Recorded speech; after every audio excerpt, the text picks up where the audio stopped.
Na ano 2017, um pensionado, vivendo su so, deve investir de 2.097 florim para a viva.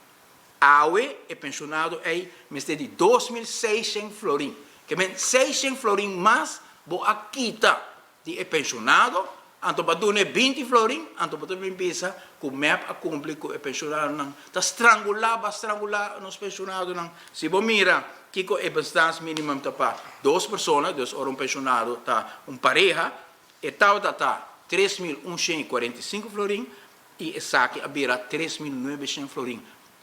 Que escrúpulo dangue o de ber, senhora Evelyn, we cruz por tim, que vai subir e gasto não de 2017 para aue de pensionado pareja com 800 florim para luna.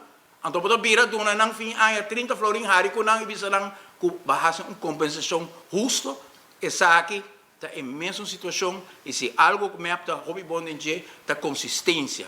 Passou na ano 93 que Henny Eman abisa que vai redoblar a pensão, senhor Odiber tata de dangue a harie mescos com aue e tá assim mofa arriba a promessa que nós hasi que nós vai subir a pensão com 50%. Pero Aruba conhece a história. Henny Eman adrenda a governação e Aruba a conhecer a redoblação de pensão e conta riba mescos que nós cumpre com tudo o qual nós avisa que nós vai hasi para salvar o fundo de pensão, para vir com pensão general, para vir com reparados dos lag para pensionado, nós vai cumprir também com 50% aqui